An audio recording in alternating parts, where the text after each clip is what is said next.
There is no shortage of new things coming to Genshin Impact's version 1.4, and part of the update are 4 new weapons to help players optimize the efficacy of their characters and team compositions. So let's take a dive into the stats and effects of these 4 weapons.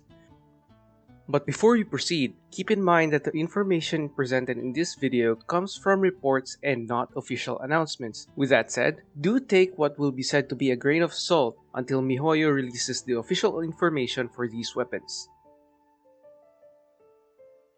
First on the list is a 4-star catalyst called Wine and Song. It has the same base attack progression as another 4-star catalyst called Mapa Mare, which means it starts off at base attack 44 and maximizes at 565 at weapon level 90. However, the similarities between the two catalysts end there. Mapa Mare has an elemental mastery secondary stat, while Wine and Song has energy recharge.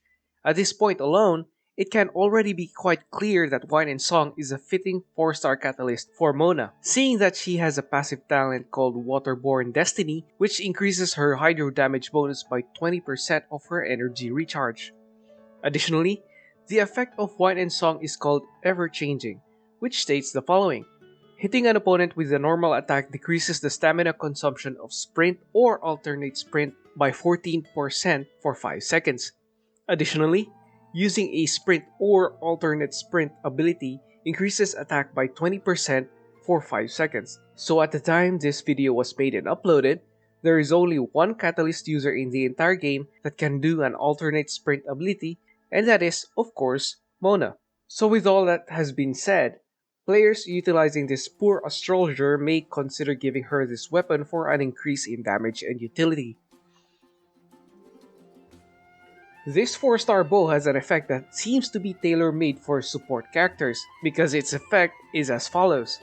While the character equipped with this weapon is in the party but not on the field, their damage increases by 2% every second up to a maximum of 20%. When the character is on the field for more than 4 seconds, the aforementioned damage buff decreases by 4% per second until it reaches 0%. This effect makes it ideal for 3 characters with support capabilities, namely Amber, Fischl, and Venti. Using this bow to its full potential means the wielder will stay hidden until an opportune moment.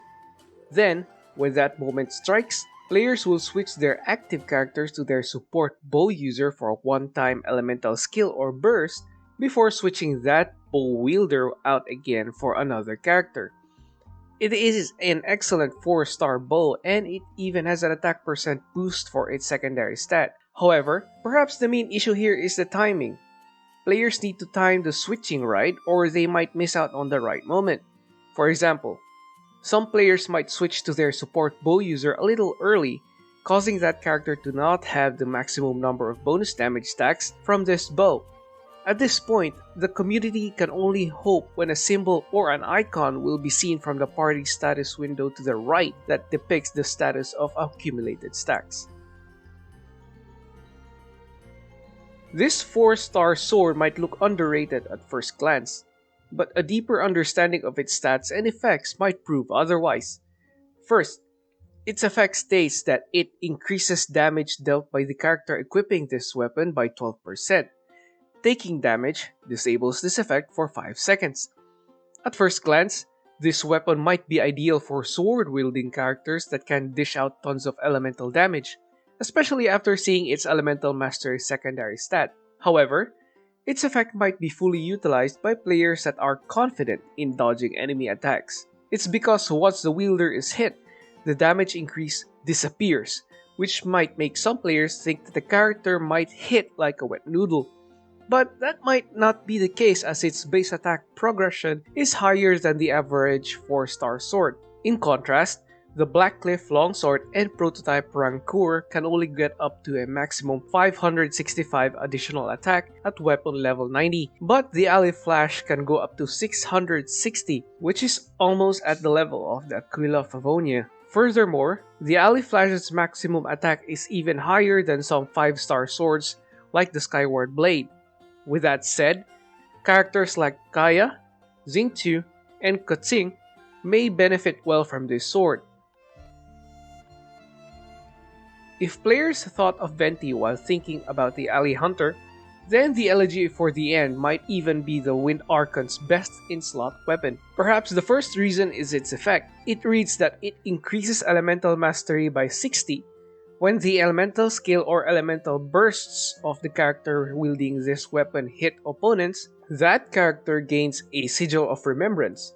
This effect can be triggered once every 0.2 seconds and can be triggered if said character is not on the field. When you possess 4 Sigils of Remembrance, all of them will be consumed and all nearby party members will obtain the Millennial Movement Farewell Song effect for 12 seconds. Millennial Movement Farewell Song increases elemental mastery by 100 and increases attack by 20%. Once this effect is triggered, the wielder does not gain Sigils of Remembrance for 20 seconds. Buffs of the same type will not stack. In other words, when this bow's user hits enemies with an elemental skill or burst, it will create a Sigil of Remembrance counter to this bow's wielder, regardless if said character is on the field or not. So for skills like Venti or Fischl's ult, that doesn't require them to be on the field for the skill to remain, this bow will still gain those counters. Then, once all 4 counters are active, the entire party gains a huge boost in elemental mastery and attack. With Venti equipping this bow, he can provide near consistent buffs to the entire party regardless if he's on the field or not. Child may also take advantage of this bow, albeit the Skyward Harp might be a better option for this pseudo toy maker from Shisnaya. Now for the last weapon on this list is this 4-star bow, and it might still make an appearance during the Ludi Harpastum event as one of its main prizes. This bow is like a smaller and simpler version of the Elegy of the End because its effect states, after using an elemental skill, receive a boon from the Ancient Wish of the Windblum, increasing attack by 16% for 6 seconds. Character recommendations that may use this bow's effect efficiently include a physical build Fischl and your charge attack Amber, and of course, Child. Venti may also take advantage of this bow, especially for players who might not be able to get a hold of the Elegy of the End, especially since its secondary stat is Elemental Mastery. In summary, the Wine and Song is a great 4-star catalyst for Mona since it provides a good boost in attack and energy recharge. As for the Alley Hunter, it's a great bow for support characters like Amber and Fischl since it preps them for a quick yet damaging elemental skill or burst. Then there's the Alley Flash, which is a 4-star sword but provides 5-star attack boosts. Next, the Elegy for the End might be the best in-slot weapon for Venti since it gives him and his party a generous boost to elemental mastery and attack when he's not on the field.